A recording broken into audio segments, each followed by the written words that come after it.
حضرت داتا گنج بخش علی حجویری علیہ رحمہ فرماتے ہیں، اگر تو صوفی بننا چاہتا ہے تو سن لے، تصوف صفا سے ہے، یہ باطن کی صفائی ہے، اندر کی پاکیزگی کا نام تصوف ہے۔ اخلاق رذیلہ کو دور کیا جائے اور اخلاق حسنہ کی اندر نشأت ہو تو یہ تصوف ہے۔ اچھے اقدار کا حامل صوفی ہوتا ہے، باطن کی صفائی اور ستھرائی اور پاکیزگی رکھنے والا صوفی ہوتا ہے۔ نفس کی ہر خواہش کو ترک کر دینے کا نام تصوف ہے۔ خواہشات کی گٹھڑی باندھ کے آپ سر پہ سجائے ہیں اور صوفی ہوتے ہیں، آپ صوفی نہیں ہوتے، آپ کاروباری ہوتے ہیں۔ حضرت شیخ شبلی علیہ رحمہ فرماتے ہیں، صوفی وہ ہوتا ہے جو اللہ کے علاوہ جہان میں کسی اور کو دیکھتا ہی نہیں ہے، اس کی نظر ہی اپنے مالک پہ ہوتی ہے، تو وہ دائیں بائیں دیکھتا ہی نہیں۔ جب لا الہ کا جھاڑو لگایا ہے تو پھر کوئی چیز باقی رہ جاتی؟ لا الہ، اس سے تو پہلے صفائی ہوتی ہے نا، کوئی معبود نہیں ہے۔ صوفیان اس کا ترجمہ کیا لا الہ، اس کا معنی لا معبودہ، لا مقصودہ، لا موجودہ، پھر الا اللہ، میرا کوئی مقصود نہیں ہے، میرا کوئی معبود نہیں ہے، اور میرے دل میں مالک تیرے علاوہ کوئی موجود بھی نہیں ہے۔ تو خلوت جب ہو گئی تو پھر کہا الا اللہ، اس کو کہتے ہیں نفی اور اثبات۔ نفی کی جائے تو اثبات ہوتا ہے نا، جب علائق نفسانیاں دور کیے جائیں، خواہشات کو منہا کر دیا جائے، آرزوؤں کو نکال دیا جائے، تو دل کا تخت خالی ہو تو پھر ہی کہیں گے نا الا اللہ، پھر ہی کہیں گے نا۔ تو پھر الا اللہ کی جب ضرب لگائیں گے تو پھر جلوے اسی کے دکھائی دیں گے۔ لیکن جب دل کے اندر پتھر، موتی، ہیرے، جواہر، لال، اولاد، کیا کچھ ہوگا دل میں، تو پھر الا اللہ کے جلوے دکھائی نہیں دیں گے۔ اس لیے دل کو پہلے جھاڑو سے صاف کرو، لا الہ کا جھاڑو پھیرو۔ جب دل میں کوئی آرزو نہیں رہے گی، کوئی خواہش نہیں رہے گی، کوئی تمنا نہیں رہے گی، پھر الا اللہ، پھر کہا ہاں جدھر جلوے ہوں گے اسی کے دکھائی دیں گے۔ لوگوں نے مخصوص رنگوں کے لباس کو تصوف سمجھ لیا ہے۔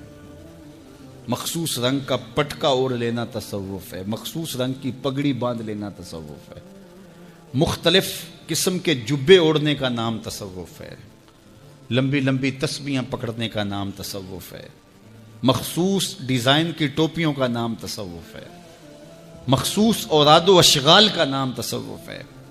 نہیں، حضرت ابو الحسن نوری فرماتے ہیں تصوف مختلف قسم کی رسموں کا نام نہیں ہے، اور نہ ہی یہ مختلف علوم اور اصطلاحات کا نام ہے، یہ اچھے اخلاق کا نام ہے، یہ خلق حسنہ کا نام ہے، یہ مروت کا نام ہے، یہ لوگوں کے ساتھ رویوں کی خوبصورتی کا نام ہے، یہ انسانی حقوق کو ادا کرنے کا نام ہے، یہ مالک کے حقوق کی ادائیگی کا نام ہے، یہ اللہ کی مخلوق کے ساتھ شفقت کا نام ہے، صالح اخلاق کا نام ہے۔ تصوف کیا ہے؟ اقدار حسنہ کا نام ہے۔ تصوف کیا ہے؟ باطن کی صفائی کا نام ہے۔ تصوف کیا ہے؟ روح کی پاکیزگی کا نام ہے۔ تصوف کیا ہے؟ خیالوں کی طہارت کا نام ہے۔ تصوف کیا ہے؟ سوچوں کے نور کا نام ہے۔ تصوف کیا ہے؟ اندر کی غلاستیں کھرچ دینے کا نام ہے۔ تصوف کیا ہے؟ اچھے اخلاق کے زیور پہننے کا نام ہے۔ تصوف کیا ہے؟ دل کو اللہ کے ساتھ وابستہ کرنے کا نام ہے۔ تصوف کیا ہے؟ غیر کو دل سے نکالنے کا نام ہے۔ تصوف کیا ہے؟ شریعت بیضا کی غلامی کا نام ہے۔ تصوف کیا ہے؟ استقامت علی الدین کا نام ہے۔ تصوف کیا ہے؟ رب کے ساتھ وابستگی کا نام ہے، مالک کے ساتھ دل بستگی کا نام ہے۔ تصوف کیا ہے؟ روح کا راہ خدا میں بچھا دینے کا نام ہے۔ تصوف کیا ہے؟ دل کے فرش پہ لا الہ کا جھاڑو پھیر کے پھر عرض کرنا ہر تمنا دل سے رخصت ہو گئی، اب تو آجا، اب تو خلوت ہو گئی۔ دل کے فرش کو اس کے لیے سجا کر کے پھر ہو کی پکار کرنا اور آواز دینا، مالک میں نے اندر ستھرا کر لیا، اندر صاف کر لیا ہے، اور پھر مالک کو پکارنا، اور پھر جب اس کی کرم نوازیوں کے نور اتریں گے، پھر اندر بوٹی مشک مچایا اتے جاں پھلاں تے آئی۔ تو تصوف یہ ہے۔ ہم نے تصوف مختلف پٹکوں کو، رنگوں کو، مختلف قسم کی ترجیحات کو، مختلف قسم کی اصطلاحات کو، مختلف قسم کے ناموں کو، عادات کو، خصائل کو تصوف سمجھ لیا۔ تصوف تو باطن کی صفائی کا نام ہے، من کی پاکیزگی کا نام ہے۔ اقبال کہتے ہیں کہ فقر بدر و حنین کی گرمی کا نام ہے، کربلا کے ریگزار میں حسین کی اذان کا نام ہے۔ آج امت جس مشکل حالات میں کھڑی ہے، اور پوری دنیا کے مسلمان جہاں کھڑے ہیں، آج کسی سے مخفی نہیں، اور ہمارے حکمران کیا کر رہے ہیں اور جو ذمہ دار لوگ ہیں وہ کیا کر رہے ہیں کس سے بھی مخفی نہیں ہے. اپنا دین ایمان بیچا جا رہا ہے. تو یہ قرب قیامت کی نشانیاں ہیں. تو آج وہی بچے گا جو اللہ کی کتاب قرآن مجید کے ساتھ لگ جائے گا. اچھے لوگ تلاش کرے، ضرورت ہے ہماری تلاش کرنا. اگر اچھے لوگ کم ہو گئے تو ہم کہتے ہیں چلو نہیں تو نہ صحیح. یہ ہم کیسے کہہ سکتے ہیں جبکہ ہماری ضرورت ہے؟ ہم جگہ جگہ سے ڈنک کھائیں، جگہ جگہ سے ڈسے جائیں، ان اچھے لوگوں تک پہنچنے کی کوشش کریں. یہ دنیا چکی ہے اور اس کے دو پڑوں کے نیچے جو بھی آ گیا وہ کچلا جائے گا. بچے گا وہی جو کلی کے ساتھ لگ کے رہے گا. تو ہم نے اس کلی کو تلاش کرنا ہے، وہ کہاں ہے؟ ہم کہتے ہیں کوئی بات نہیں، ہم کیا کریں جی، کاروبار کا پتہ ہے ہمیں، کہاں نفع ہے کہاں نقصان ہے، کہاں سودا دینا ہے کہاں نہیں دینا ہے، کہاں کس منڈی سے 2 نمبر مال ملتا ہے کہاں سے 1 نمبر مال ملتا ہے، ہمیں سب پتہ ہے. دنیا کا سارا شعور اور فہم و ادراک ہم رکھتے ہیں. اور یہاں آ کر ہم بھولے بن جاتے ہیں جی ہمیں کیا کریں، ہمیں تو کوئی صحیح ملا ہی نہیں گا. تم ڈھونڈو تو صحیح، ایسے لوگوں کو تلاش تو کرو، در در کی خاک تو چھانو. ایک دن وہ ملیں گے جن کے ملنے سے زندگی پیاری لگنے لگ جائے گی، جن کی قربت میں بیٹھ کے اللہ یاد آئے گا، اور جن کی صحبت تمہیں مالک کے قریب کر دے گی اور تم گناہوں سے خود بخود نفرت کرنے لگ جاؤ. بڑے سخت معاملے ہیں آخرت کے. آج ہمیں نعت خواں بھی کہہ رہے ہیں کہ مجھے دیکھ کے جہنم کو پسینہ آئے. یہ تو منہ میں طوطی بولتا ہے، جو مرضی کہتا پھرے. یہ تو کل قیامت کے دن پتا چلے گا کہ پسینہ کس کو آتا ہے. کبھی جنت کا تمسخر اڑایا جاتا ہے، ہورے تو کیڑی جنت کا کرنا ہے تذکرہ، اسی جنت کا جس کو رسول اللہ ہاتھ اٹھا کے مانگتے رہے. اسی جنت کا تذکرہ کر رہے ہیں جس کے لیے حضور کا اشتیاق تھا. اسی جنت کی آرزو کر رہے ہیں جس کے لیے حضور نے فرمایا جب اللہ سے مانگو تو جنت فردوس مانگو. تو آج دلیری دی جا رہی ہے. آج پیر بیعت کرنے کے بعد جنت کا پرمٹ دے دیتا ہے. آؤ میں پیروں کے پیر کی کہانی سناؤں آپ کو. حضرت شیخ سعدی شیرازی فرماتے ہیں کہ ایک بندہ مطاف میں کنکروں کے اوپر پیشانی رکھ کے زاروں کے تار ہو رہا ہے اور کیا کہتا ہے، اے اللہ مجھے معاف کر دے، نہیں تو قیامت کے دن اندھا اٹھانا، میں تیرا کیا تیرے بندوں کا سامنا بھی نہیں کر سکتا. اتنے درد سے روتا ہے کہ لوگ اپنی دعائیں چھوڑ کے اس کے لیے دعا کرتے ہیں. ایک بندہ تو چھوڑ چھاڑ کے قریب کھڑا ہو گیا اور کہتا ہے مالک اسے معاف کر دے، مالک اسے معاف کر دے. کافی دیر کے بعد وہ شخص جو روتا تھا اٹھ کے جانے لگا. اس کو تجسس تھا کہ میں دیکھوں تو صحیح یہ کون ہے اور اس کو تسلی بھی دوں کہ اللہ بڑا کریم ہے، تجھے معاف کر دے گا. جب اس نے جھک کے جھانک کر دیکھنا چاہا تو چیخیں نکل گئیں. یہ زاروں کے تار رونے والا وقت کا غوث شیخ عبد القادر جیلانی. آج کا پیر تو گارنٹی دے رہا ہے نا. آؤ اس پیر مرید کی کہانی سنا رہا ہوں. حضرت جنید بغدادی فرماتے ہیں میرے ماموں نے تنہائی میں مجھے بلایا اور مجھے وصیتیں کی. جب ایک وصیت کی تو میرے پاؤں تلے سے زمین نکل گئی. کہنے لگے بیٹا جب میں مر جاؤں تو میری قبر بغداد سے باہر بنانا. میں نے پوچھا حضور کیوں؟ فرمانے لگے میری بدعمالیوں کی وجہ سے کہیں بغداد کی مٹی میری لاش کو قبول کرنے سے انکار نہ کر دے اور میں لوگوں کے سامنے رسوا نہ ہو جاؤں. یہ ہیں وہ لوگ تتجافا جنوبہم عن المضاجع، جن کی کروٹیں بستروں سے الگ رہتی ہیں، اللہ کو خوف اور طمع میں پکارتے ہیں، لیکن زندگی کا ایک ایک لمحہ تقوی سے عبارت ہے. دنیا میں تکلیفیں سہی. حضرت امام جعفر صادق ساری زندگی ٹھنڈا پانی نہیں پیا. فرماتے تھے کیا خبر کہ اس کے حساب میں چکڑا جاؤں. اور آپ کے مریدین بیٹھے ہوئے ہیں، آپ بھی بیٹھے ہوئے ہیں، لوگ بیٹھے ہیں. کہا یار آج ایک دوسرے سے وعدہ نہ کر لیں. کہا کیا؟ کہا ہم میں سے جو بھی جنت میں جائے وہ دوسروں کو ساتھ لے کے جائے. غلاموں نے کہا حضور ہم آپ سے وعدہ کریں، ہم تو آپ کے سہارے پہ بیٹھے ہوئے ہیں. کہا تم نہیں جانتے آخرت کے معاملے بڑے سخت ہیں. یہ امام جعفر صادق کہہ رہے ہیں، یہ ان کی زندگی ہے. جن لوگوں نے اس بات کا خیال رکھا کہ ہمارے رب نے ہمیں پوچھنا ہے اور ایک ایک بات کا ہم نے جواب دینا ہے. یہ بات درست ہے کہ اللہ اپنے فضل سے معاف کرے گا، لیکن سحری کے وقت اٹھ کے سسکیاں بھرنے والا اور رات شراب خانے میں گزارنے والا کیا قیامت کے دن ایک صف میں کھڑے کر دیے جائیں گے؟ یہ کیسے ہوگا؟ غریبوں کا خون چوسنے والا، بیواؤں اور یتیموں کا مال لوٹنے والا اور رات کی تنہائی میں ان کی مدد کرنے والا کیا ایک صف میں کھڑے کر دیے جائیں گے؟ ایسا کیسے ہو سکتا ہے؟ تو صاحب وہ تقویٰ ہے کہ انسان اپنی زندگی کے ایک ایک قدم کو بچا بچا کے رکھے کہ میں اللہ کی ناراضگی سے بچ جاؤں. ماہ صفر الخیر، صفر المظفر اپنے دامن میں جہاں بہت ساری برکتیں لیے جلوہ گر ہوتا ہے، وہاں اس ماہ مبارک کو اولیاء کرام کے ساتھ اس اعتبار سے بہت ساری نسبتیں ہیں. جلیل القدر اولیاء کا وصال اسی ماہ منور میں ہوا ہے. اس لیے اطراف و اکناف عالم میں بالخصوص بر صغیر پاک و ہند میں اس مہینے عمومی طور پہ کرامات کا ہی بیان کیا جاتا ہے، جو کہ اولیاء کے حوالے سے ایک عنوان تو ہے، لیکن سارے عنوانات چھوڑ کر کے اس عنوان کو ہی عمومی طور پہ ہمارے ہاں بیان کرنے کا رواج ہے، جس کا نتیجہ کیا ہوا کہ قوم کی تربیت نہ ہو سکی، اور قوم نے ہر شخص کو جس نے دعوی ولایت کیا، جو مسند مشیخیت کے اوپر سج سبر کے بیٹھ گیا، اس کو ولی مان لیا. اور پھر چونکہ کرامات کو قبول کرنے کا ہمارے ہاں جو سلسلہ ہے، تو پھر کرامتیں بکنے لگیں، لوگوں نے کرامات گھڑنا شروع کر دی، حتیٰ کہ خواب گھڑنے شروع کر دیے، کرامات گھڑنی شروع کر دیں. جو روز مرہ زندگی میں اتفاقات ہوتے ہیں، تو اگر وہ پیر صاحب سے ہوا تو اس کو کرامت کا نام دے دیا. پھر سنجیدہ متین لوگ مذاق اڑانے لگے، حتیٰ کہ کچھ لوگوں نے یہ گمان کیا کہ جو پرانے بزرگوں کی کرامات ہے شاید وہ بھی ایسی ہی ہوں. خود حضرت بدر الدین سرہندی علیہ رحمہ فرماتے ہیں کہ میرا گمان یہ تھا کہ اسی طرح خوش فہمی کی بنیاد پر گڑی ہوئی باتیں ہیں جو منسوب کی گئی ہیں بزرگوں سے.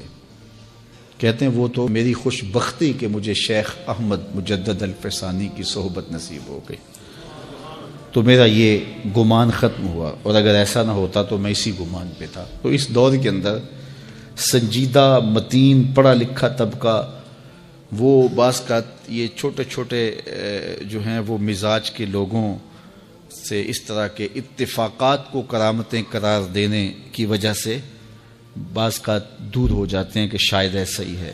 تو ایسا نہیں ہے، جو ہمارے بزرگ تھے، اسلاف تھے، ان کی کرامات صادر ہوتی رہی ہیں ماضی میں، اور اب بھی ہوتی ہیں، لیکن یہ زندگی میں کبھی کبھی ہوتا ہے. بہت تھوڑے واقعات ہوتے ہیں زندگی میں. کسی کی زندگی میں ایک دو کرامات کا ظہور ہوا ہے. بعض لوگوں کی زندگی کے اندر ایک کرامت بھی بظاہر نظر نہیں آئی، استقامت ہی ان کی کرامت تھی. سب سے بڑے ولی تو صحابہ تھے. تو آپ ان کی زندگیاں دیکھ لیں، آپ کو اس باب میں بہت کم چیزیں ملیں گی. کچھ اصحاب ہیں جن کی کرامات ہمارے پاس پہنچی ہیں، جس حضرت عمر کا رکے پہ دریائے نیل چلانا، مسجد نبوی میں بیٹھ کے نہامت کی جنگ کی کمان کرنا، ایسا ہے. مختلف صحابہ کی کرامات پہنچی، لیکن بہت سارے ایسے صحابہ ہیں جن کی کرامات ہمارے تک نہیں پہنچی. تو اصل چیز استقامت علی الدین ہے، دین پر مستقیم ہونا، دین پر ثابت رہنا. تو کرامت کبھی صادر ہوتی ہے، کبھی نہیں بھی ہوتی. دوسرا، کرامت کو علامت نہیں بنایا گیا، اور نہ ہی شرط ہے یہ ولایت کی. اور یہ بات بھی ذہن میں رکھیں کہ ہمارے بزرگ تو چھپایا کرتے تھے ماضی میں. بزرگوں کا ایک تصوف میں معروف قول ہے کہ الکرامات حیض الرجال. جس طرح ایام مخصوصہ میں عورت چھپاتی ہے اپنے اس عمل کو، تو جو بزرگ ہیں، مرد حضرات ہیں، رجال تصوف ہیں، وہ بھی کرامات کو چھپاتے ہیں. ان کی آرزو نہیں ہوتی کہ کوئی کرامت ہو. اگر کاروبار ہوگا تو بندہ چاہے گا چلو کوئی نہ کوئی ہو جائے تو میرا کام چمک جائے، خود گھڑ بھی لیتے ہیں.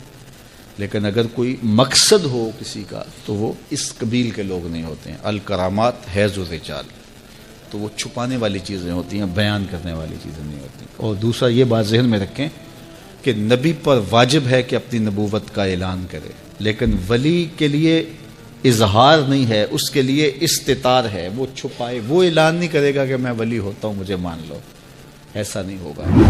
وہ تو چھپ کے رہنے کو ترجیح دیتے ہیں. چل بلیا اوتھے چلیے جسے وس دے عقل دے انے. چل بلیا چل اوتھے چلیے جتھے وس دے عقل دے انے، نہ کوئی ساڈی ذات پہچانے نہ کوئی سانو منے. تو ہمارے بزرگوں کا تو یہ طریقہ رہا ہے. رسول کریم صلی اللہ علیہ وآلہ وسلم نے ارشاد فرمایا، میں تمہیں ایسی عبادت نہ بتاؤں کہ جس کو کرنا بہت ہی آسان ہے اور بدن پر وہ بوجھل نہیں ہے، بدن پر وہ ہلکی ہے۔ عبادتوں میں مشقت تو اٹھانا پڑتی ہے۔ آپ نماز پڑھنا چاہیں گے تو آپ کو وضو کرنا پڑے گا ٹھنڈے پانی سے، چل کے مسجد جانا پڑے گا، رکوع و سجود ہوں گے۔ روزہ رکھنا ہے تو آپ کو دن بھر کی بھوک کاٹنی پڑے گی، زکوٰۃ دینی ہے، صدقہ کرنا ہے، خون پسینے کی کمائی سے پیسے جدا کرنے پڑیں گے، حج کرنا ہے تو بہت زیادہ مشقت اٹھانی پڑے گی۔ جتنے بھی اعمال ہیں خیر کے، اچھائی کے، ان میں بہت زیادہ مشقت اٹھانا پڑتی ہے۔ یہ طالب علم یہاں پڑھ رہے ہیں، 8 سال کا چلہ کاٹ رہے ہیں، معلمین پڑھا رہے ہیں، صبح تہجد سے اٹھتے ہیں اور شام تک ایک وظیفے میں لگے ہیں، علماء ہیں کام کر رہے ہیں، بہت سارے لوگ، کتنے مشقت والے کام ہیں، تب اللہ کی رضا جا کے نصیب ہوتی ہے۔ لیکن میرے حضور نے فرمایا تمہیں ایک ایسا عمل نہ بتا دوں جس میں بدن بھی نہیں تھکتا اور ہے بھی بڑا آسان؟ اللہ اکبر! فرمایا وہ عمل کون سا ہے؟ الصمت و حسن الخلق، خاموشی اور اچھے اخلاق۔ زیادہ بولنے سے بہتر ہے خاموش رہو، خاموشی میں نجات بھی ہے، ثواب بھی ہے۔ زیادہ بولنے والا جھوٹ بھی بول لیتا ہے، زیادہ بولنے والا گالی گلوچ اور سب و شتم پر بھی اتر آتا ہے، زیادہ بولنے والا کسی کی پگڑی بھی اچھال دیتا ہے، زیادہ بولنے والا غیبت بھی کر لیتا ہے، زیادہ بولنے والا ایسا مزاح کر لیتا ہے جس سے کسی کو تکلیف پہنچے۔ زیادہ بولنے والے سے بہت ساری غلطیاں ہو جاتی ہیں، جو تھوڑا بولے اس سے غلطیاں کم ہوتی ہیں، چونکہ انسان کے زیادہ گناہ جو ہے وہ اس کی زبان کی وجہ سے ہوتے ہیں۔ ایک روایت میں آتا ہے جب صبح ہوتی ہے سارے اعضائے بدنیاں زبان کے آگے ہاتھ جوڑتے ہیں، بی بی تو چپ رہنا، کیونکہ بولتی تو ہے اور مصیبت سارے اعضائے بدنیاں کو سہنا پڑتی ہے۔ تو یہ زبان جو ہے اس کی وجہ سے زیادہ گناہ ہوتے ہیں، یا زبان کی وجہ سے، یا انسان کی عصمت کا جوہر جب لٹتا ہے تو پھر اس کے پلے کچھ نہیں رہتا۔ اس لیے میرے حضور نے ارشاد فرمایا جو تمہاری 2 ٹانگوں کے درمیان اور جو 2 جبڑوں کے درمیان زبان، ان دونوں کی مجھے تم ضمانت دے دو، میں محمد تمہیں جنت کی ضمانت دے دیتا ہوں۔ تو فرمایا کہ میں تمہیں ایسا عمل نہ بتا دوں کہ جو بہت ہی آسان ہے، اور وہ کیا ہے؟ الصمت، خاموشی، وحسن الخلق، اور دوسری بات اچھے اخلاق، رویوں کی خوبصورتی۔ کسی سے ملو تو ہنس کے ملو، کسی سے بات کرو تو لہجے میں نرمی ہو، کسی کی عزت آبرو کا خیال رکھو، بڑے کا احترام کرو، چھوٹے پر شفقت کرو، مخلوق خدا پر رحم کرو، اللہ کی مخلوق پر شفقت سے پیش آؤ، رسول کریم کی امت پر رحم کرو۔ تو یہ ایسا عمل ہے جس پر کوئی مول بھی نہیں لگتا، قیمت بھی نہیں لگتی، بدن بھی نہیں تھکتا، لیکن نامہ اعمال نیکیوں سے بھر جاتا ہے۔ قیامت کے دن نامہ اعمال پر سب سے وزنی جو عمل ہوگا وہ حسن خلق ہوگا۔ حضور نے فرمایا کہ بیہودگی اور فحش کلام کرنا، یہ سب کچھ جو ہے، تو فرمایا یہ اسلام میں سے نہیں ہے، اور بہترین اسلام وہ ہے جس میں خلق اچھے ہوں۔ حضور نے ارشاد فرمایا کہ جو حسن خلق ہے یہ گناہوں کو اس طرح مٹا دیتا ہے جس طرح جو مصفہ پانی ہوتا ہے، اچھا پانی ہوتا ہے، وہ بدن سے میل کچیل اتار دیتا ہے، اور جو برے اخلاق ہیں وہ عمل کو اس طرح فاسد اور ضائع کر دیتے ہیں جس طرح شہد کے اندر سرکہ ڈال دیا جائے تو شہد صحیح نہیں رہتا۔ تو عمل اچھے ہیں لیکن بدخلقی ان اعمال کی بربادی کا سبب اور ذریعہ بن جاتی ہے۔ اللہ جل شانہ ہمیں معاملات کے اندر خوبصورتیاں نصیب فرمائے، رفق، نرمی نصیب کرے، معاف کر دینے کی توفیق نصیب کرے۔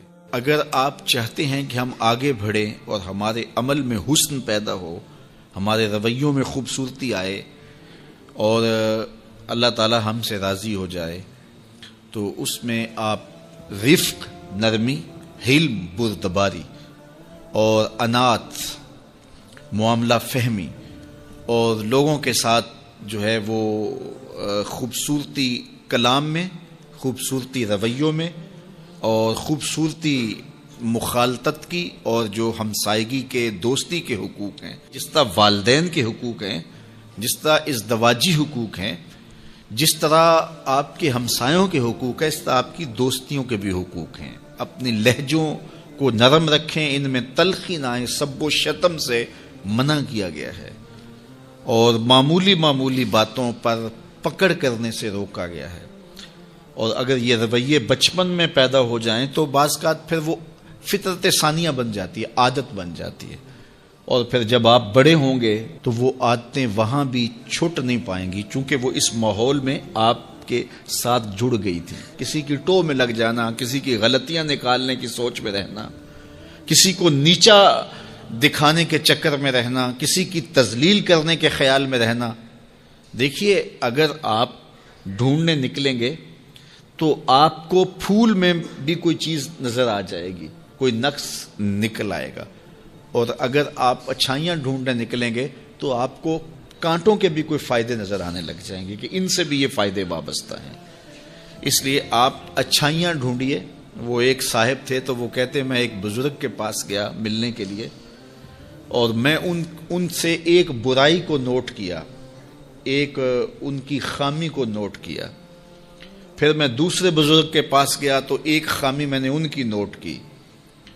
اس طرح 99 بزرگوں کے پاس گیا، اور جب 100ویں بزرگ کے پاس گیا اور میں نے کہا حضرت میں 99 بزرگوں کے پاس گیا ہوں اور میری نیت یہ تھی کہ میں ان سے بیعت ہوں، لیکن ہر ایک کی ایک خامی سے میں آگاہ ہوا، اور اب آپ کے پاس آیا ہوں اور کچھ دن گزارنا چاہتا ہوں، اور میں آپ کو پہلے بتا دیتا ہوں کہ میری نظر بڑی باریک ہے، میں بہت تیز ہوں، تو میں آپ کے ساتھ کچھ وقت گزارنا چاہتا ہوں، آپ بھی محتاط رہیے۔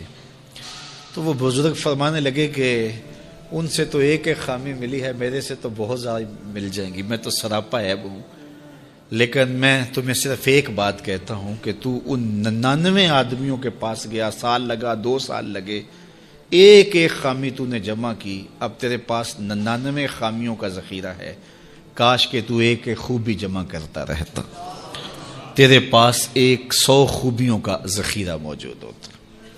اس لیے اگر آپ ڈھونڈنے نکلیں گے تو آپ کو کانٹوں سے بھی خوبصورتی مل جائے گی۔ تو یہ اپنے انداز نظر کو، اپنا کشکول ٹھیک رکھے تو پھر اس میں خیر پڑے گی۔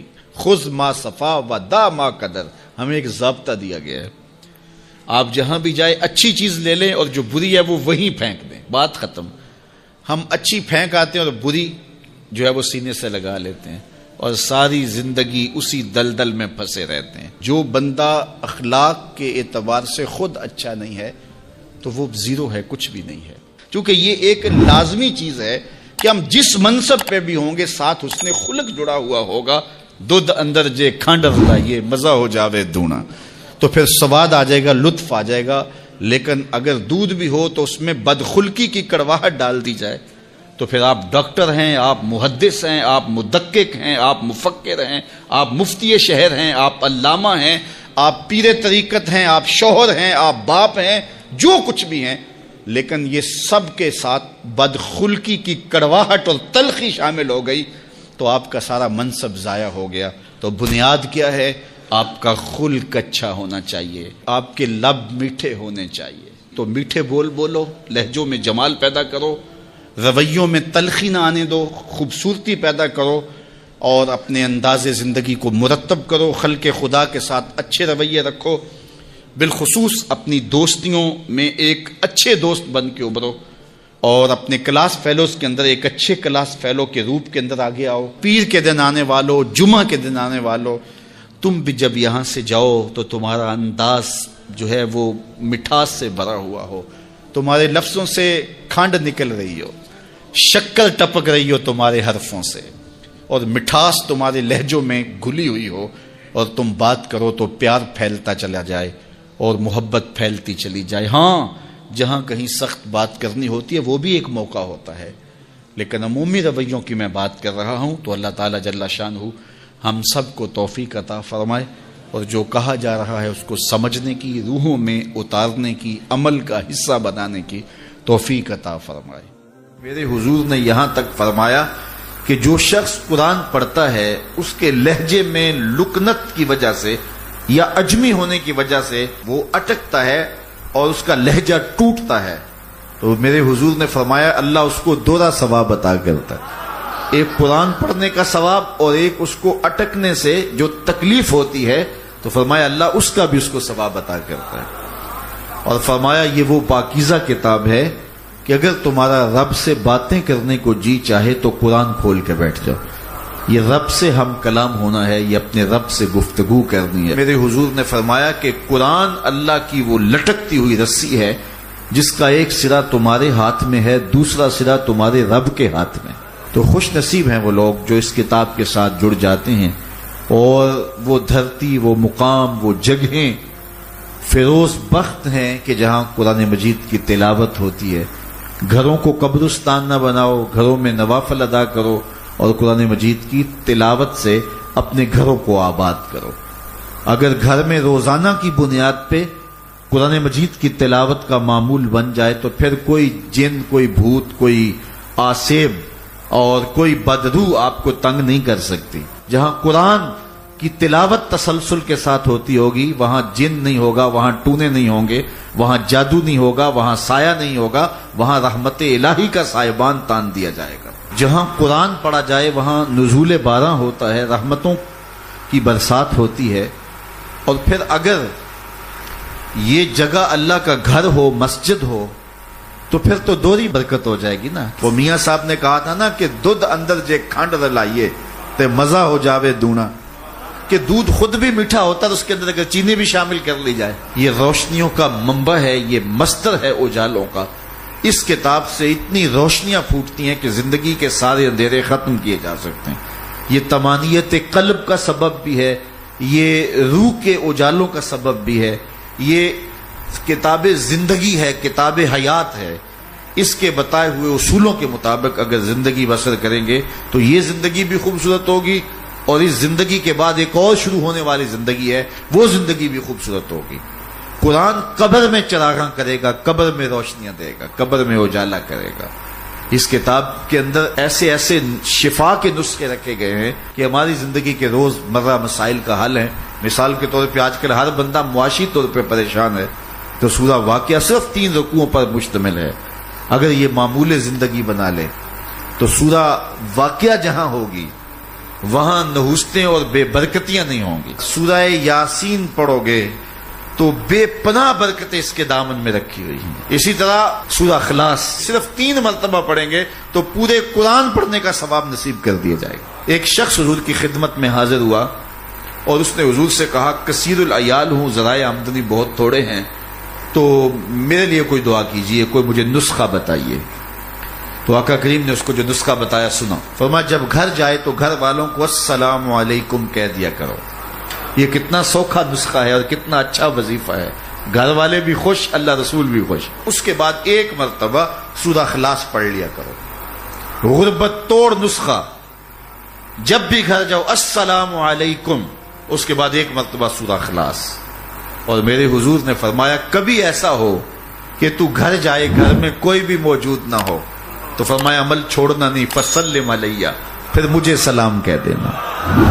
وہ اپنے نام لیواؤں کو تنہا چھوڑتے کب ہیں، جہاں ہم دم نہ ہو کوئی وہاں سرکار ہوتے۔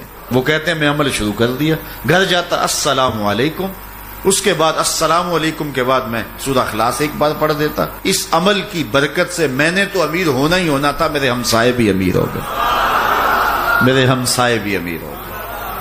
تو قرآن کو اپنی زندگی میں بسا لو، قرآن کو شامل کر لو، دنیا بھی سنورے گی، قبر بھی سنورے گی، نزا کا عالم بھی سنورے گا، حشر میں بھی اجالے ہوں گے، جنت کی بہاریں بھی نصیب ہوں گی، اور رسول اللہ کا ساتھ نصیب ہوگا۔ تو اس کتاب سے جڑو، اس کو ورق ورق پڑھو، اس کو حرف حرف پڑھو، اس کو رکوع رکوع پڑھو، اس کا ایک ایک آیت ممکن ہو تو ایک ایک آیت روز پڑھ لو، اور اس کو ترجمے اور تفسیر کے ساتھ، توضیح کے ساتھ، شان نزول کے ساتھ اس کتاب اللہ کی تلاوت کا معمول بناؤ۔